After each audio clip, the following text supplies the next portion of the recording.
Hey guys, Matt Donald here. I just wanted to let you know that from now on, the Patreon message is going to be at the very end of the episode to not get in your way, so you can go straight away into join the dumb dinosaur content that Paleobites provides. If you want to know how to join the Patreon and get bonus content, stick around a little bit after the show. And after this month, this message will no longer be here either, so to the Paleobites, chomp chomp.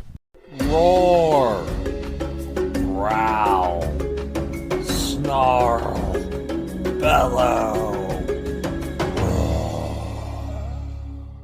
Welcome to Paleobites, the podcast that, like the Chicxulub impactor asteroid, is a big bomb. My name is Matthew Donald. Bomb as in flop, you know. Okay, I was like, I don't know what that is. What are you trying to tell me, Matt? It's a Chicxulub, but it's the name of the asteroid that hit during the dinosaurs. Okay, it's a big, yeah. So. I was like, was there something coming? Oh, there's always something coming. No. Hi, I'm anyways, here. My name is Matthew Donald. Each week on a rotating series of guest hosts talk about and rate adjacent prehistoric animal, be it dinosaur, mammal, arthropod, and so on. This week I'm joined by someone who I just scared with thinking about asteroids. It's Lexi Ryan. How are you?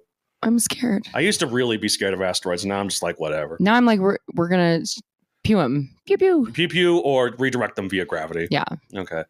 There's one. If we don't kill each other first. That's true, Yeah. and or like do it. Don't look up and be like, what about the economy? Yeah. Well, part of me was like, we're not that dumb, and then I was like, well, That movie came out before. Well, no, Well. it came out during COVID, but it was produced pre-COVID. Yeah. So there's some pretty dumb decisions in that movie. did you ever see it? Because I know you were thinking about it, and then you. I decided did not- watch it. Okay. I did watch it. It was I know the ending. I told you about. It was okay. It was one of those films that just seemed so improbable in terms of the response. right. But the asteroid will bring jobs. Like, what the hell? Well, I mean, like, they mined it, I guess, but like, yeah, yeah. It was not scary to me as much because it was so improbable. The okay. decisions that. See, were I being thought made. it was pretty probable to me that if you convince a bunch of people this will make you rich, they'll be like, they'll throw away their self-preservation. I still have a little more faith, but we'll see. We'll see. We'll see what Here's to happens over hoping the you're next right. year. But no asteroid currently is going to hit us anytime soon. There's a few that might come a bit close. Yeah. But they track it very well. It's Yes. like, it's very, very math-based on how you can figure out exactly the trajectory it's going to do in space. Yes. So that's pretty good, unless something disrupts I it. just follow Neil deGrasse Tyson. He'll let me know what's Yeah, up. he'll let you know when to panic. So, speaking of panicking, I would panic if I saw this thing in front of me just because it's a big, scary dinosaur. Yikes. Even though it won't eat me, but it could ram me, I guess. We're talking about Lokiceratops, Loki horned face. It's called that because it looks, I don't know. Oh, it's called that because it looks like the daggers of Loki's. I was going to say it's called that because it has the smoothest face I've ever seen. Oh, that could be it too. What like Tom Hiddleston? I'm just kidding. No, it's very pointy. Obviously, not at all. Yeah, smooth. I was gonna, the scales might be a little smooth. Well, no, I guess rough. I don't know. Who knows? Okay, so type is so. Like I said last time, I told you there's a group called the Ceratos. What is wrong with my brain? Ceratopsids. Bring the sound to your mouth. Ceratopsians, Okay. the group of horned dinosaurs. There was a whole group of them. There are subgroups, and this is centrosaurine ceratopsian or ceratopsid, a group of the subfamily of horned dinosaurs that includes Styracosaurus and Pachyrhinosaurus, but not Triceratops. That one's a chasmosaurine ceratopsid. Of course it is. Got it? Yeah, you got it. Yeah, it's Yes. there'll be a test on it soon, so study Yes, up. I remembered literally every word you said. Yes, indeed. So, what was the first word of this episode? Give you hints. The first word in every episode. Hello. No. Darn it. Is it my name? Is it Roar? No. Well, technically it is roar. Well, no, it's the ad before. It's the ad, yeah. But no, I mean, like, what is the first thing I I say? thought it was hello. No, I say welcome. Welcome to Paleobites. It's welcome. You come on, pay attention. I know it was Welcome to Paleobites. We're me in a series of weekly rotate, but I know that part. You got it, yeah. So, B+. You pass. It's okay. Size 22 feet, so 6.7 meters long, 4 to 5 tons. Big boy. Oh, big, but not nearly as big as Triceratops. That's like 30 feet long. All right. So it's big. It's one of the largest centrosaurine ceratopsians, but still dwarfed by Triceratops. It was an herbivore like all ceratopsians. Time, Late Cretaceous, 79 to 78 million years ago. Bigger than most cars. Yes. Yes. I don't know a 22-foot long car, except for Right. maybe a big, long Ford Raptor or something. Yeah. One of those big trucks. Yeah, I was going to say an unnecessary truck. Yeah. Cybertruck, at least, is a little bit more compact. I saw a few wild. Those things are ugly and just make me feel like owners are compensating for something. Look, we give Elon a lot of shit, as we should, but they're selling somehow. I don't know because people need to overcompensate. I get, like, that is my thing. He figured out and a market. Because they think it's cool. It's not cool. But it not looks only like a PlayStation 1 yeah, Polygon I was going to say, car. take away my personal opinion of Elon Musk. Yes. That car is an eyesore, in my opinion. Yes. And what kind of person practically needs to drive something like that around? Well, and I saw recently, so this is the first winter when Cybertrucks are on the market that it's had to deal with, and the way it's shaped, it does not, like most cars, the headlights, the way it's designed, that the snow automatically falls off. This one doesn't do it. Yeah. So this is what I'm saying. It's just like, and I would love to know. I haven't looked at any marketing of this or anyone who owns it one, but I want to be like, did you buy it because it looks cool?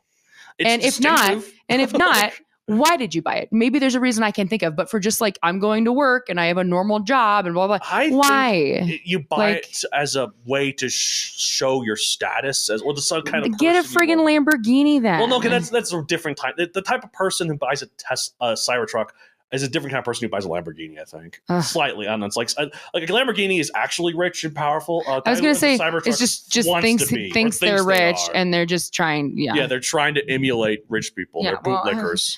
This is just me, but I'm going to speak for some women and say, like, we don't like that. So if you're a man thinking about getting one of those cars, don't do it. Like I say, the male loneliness epidemic is going to get a heck of a lot worse, and for good reason. So 4B, everyone. Have you heard of the 4B movement? No. I'll tell you about it after. Boobs, butts. No, it's Korean. Okay, we'll talk about it later. Okay, we'll talk about boobs, butts, brains, and beast. Sure. That's Ilona Maher right there. I don't know if you know who Ilona Maher is. No, who's Olympic bronze medalist for the rugby team. TikTok star. Okay, I feel like look, athletes, how do they have, unless they're like wrestling, well, I feel like boobs would just get in the way. Like when you get athletic, you need to have them be smaller. Well, she has smaller boobs, but I'm saying she's got 4 Bs was my point. Well, everyone does to a point. Like, so don't disrespect Ilona Maher. Anyway, so Lokiceratops is in Montana, USA, is where we found it. Described in 2024, so this year. Pop culture appearance says "Be patient." It was just described a few weeks ago, or a few months ago, I should say. So wait, what? Yeah. Oh, so we don't have them yet. We don't have a pop culture appearance of it now. Yeah, it's so new. So a long time ago, you and I talked about the genus Medusa-ceratops. I don't know if you remember that. Well, this is a close relative of, so close, in fact, that we have some have questioned Lokiceratops' validity as a species, especially considering that the time and place apparently has 4 other ceratopsid species in the same time and place, and that seems like a lot for one area. Like in terms of like ecological niches. Like, what would each one? How are they not in competition with each other? Because that's why each ecological niche has usually one species in it. For now, they're all considered different species, but one notable feature about Lokiceratops is that the horns on the frill appear to be bilaterally asymmetrical, which is a term for slightly different on the left and right. Yes. Most creatures are perfect copies, called bilateral symmetry. There's a few exceptions, like hermit crabs. And women, because all our boobs, one is always bigger. Is that due to... who knows what it's due to? Is it like due to diets, or is it due to? I don't know. If you're a woman who has a like C or up, probably even B, maybe it's just going to happen at some point in your life. Oh no, for sure. I can believe that. So we are also we share a likeness with you. Like this one has. Loki. Well, I mean, look at. If you look at the horns here, one of them is slightly droopier than the other. Is that true for you? You know, as my mom says, the bigger they are, the harder they fall. Yeah. I mean, look. Time's a bitch. I mean, look, I'm not a woman, but I don't have moobs specifically, but I do have a gut that's going to droop. Drooping and pooping. That's how I be. That's how we be, indeed. And that is how Lokiceratops be. Yeah. Anyways. Drooping and pooping. Yep, as do we all, bigger folks. So what is so hermit crabs are another example of an asymmetrical creature where they have one claw bigger than the other. Right. But the big example, though, is caribou. Their antlers are often quite different. So what's the purpose? Hermit crab I can think because your claws have different functions, right? Right, yeah. But for these guys, or even for caribou, which, by the way, did you watch Jimmy Neutron growing up? No. Okay, never mind. I know there's I'm going to make the reference in case someone else out there. Well, a lot of my co-hosts do, so you can make it for them. Cluck, cluck, yeah. Cluck, cluck, cluck, yeah. Ooh, caribou. Oh, I do not know that one. It's a good one. It's where they have to use the sweat to melt the world. Oh, okay. That's how it ends. Spoiler alert. Okay, great. Okay, yeah. I've seen clips of that, and it's funny how like it has, it's early CGI, so you think it wouldn't age well, and in a lot of technical areas it doesn't. But from what I've noticed, it uses its limitations very well, so it's easier to look at than like older CGI at the time. Jimmy Neutron was great. It knows its limitations as it's deliberately cartoony designs and like good like appearance. I don't know. You honestly should go home at some point. Well, go home at some point. No, I'm gonna stay here forever. If you're ever bored and you're like, I just kind of want to find something, like find that. Just put it on the background. About the Jimmy Neutron show or the movie? Jimmy Neutron, the show. Okay, because the movie came first, I believe. Yeah, I don't remember. Okay. Yeah, it might have. Yeah. Okay. But no. Just watch the show. It's so I've seen dumb. Some episodes. It's so dumb, and it's like. But he's a genius. How can it be? You know what I mean? It's for kids, but it's freaking funny. He has a robot dog. But anyway, so. Anyways, so we don't know what the function is really but the thing with this is actually named, so Lokiceratops is its genus name, its species name is Ragniformis, which is a reference to which is the genus Ragnifer, which is the genus name for the modern reindeer. So it gets its name from that. This dude? Yes. Because it's the same. Wait, and again, his name is Loki. Lokiceratops Lokiceratops. Yeah, Lokiceratops. Okay. Lokiceratops ragniformis. It's named after the species name is about the caribou or reindeer because of that makes sense because of the horn. So this is a silly question, and I haven't done like an episode on. Well, we haven't done a full one on the same family of dinosaur. You and I. What do you mean? Like, I don't know if I'm using the right technical terms. I'm not a science. Well, no, person. I'm just trying to figure out what it is. I'm trying to figure out. I need some educating. So obviously, you have the horns around in this kind of animal in this family, or what's the right word for this category of dinosaur? Yeah.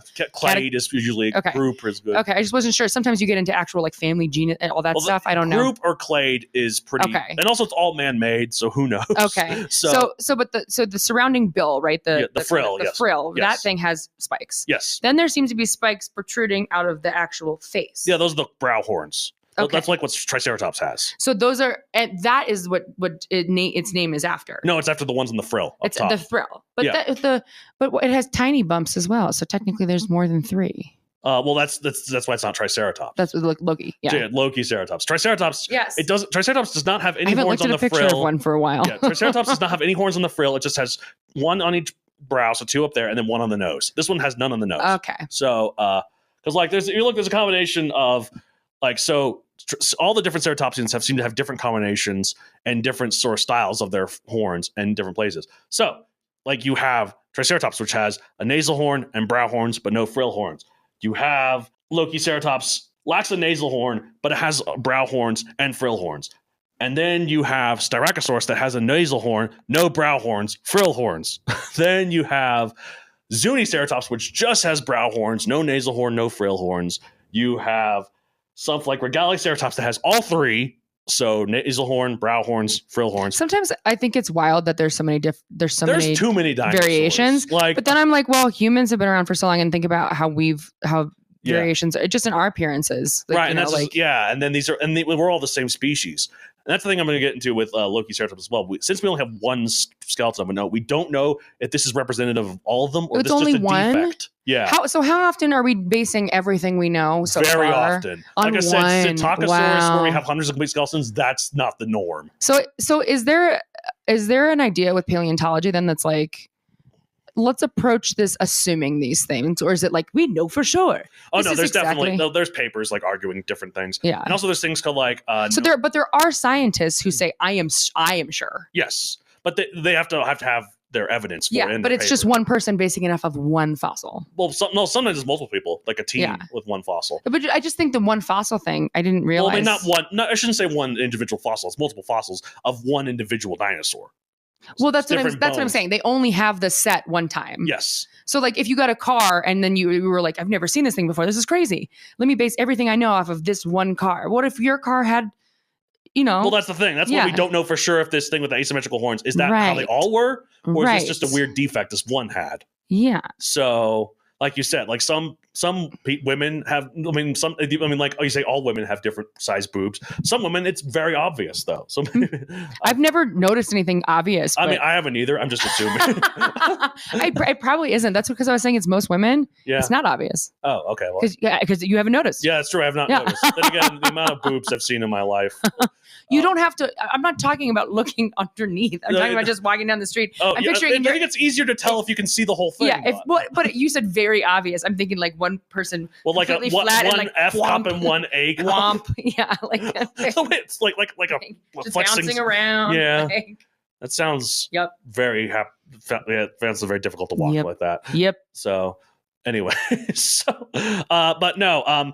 Anyways, what was I going to say? Then there's ones like Protoceratops which have no horns anywhere. So, and then some of them, it's not even like, just having the horns there means, like, there's some where the brow horns are completely different. Like Triceratops is just one straight one, or two straight ones. Same with these. Now, Centrosaurines have curved ones, so they kind of look like cattle. Then you have a Neosaurus, which has just a nose horn, but it's like a hook. So lots of different types. There's a lot of different types, which makes a lot of scientists think that this, despite looking like it's good defense, the defense is not its main purpose. It's display. Because if they were all for defense, I should say, because it's the noun version, they would all look the same, you'd think. Because it's just, there's only one way you can really defend. I mean, or like there's a uniform way to defend. So they could use the frills to like wave around and like look bigger. But the horn and stuff, that's not for defense. It's for display is what they're thinking. Yeah. So empty threats. Yes, indeed. Like it's bullshitting. Like a lot of people. Well, it's kind of like what people do when a bear comes and you're like told to like yell and make yourself big. Yeah. It's like this is doing nothing. You are just being cautious. You could destroy me. Like, no, a lot of it. There's actually a lot of animals that, and I wish I had a better term, but there's a lot of animals that bullshit. Like they just they bluff. They fake bluff it. is the technical term. Yes. Why couldn't I think of that? So, well, it's like they seem more dangerous than they actually are to keep away predators. And like a good example of this, I think, is how like certain snakes are like. Well, no, let's say frogs, because I'm talking about defense rather than offense.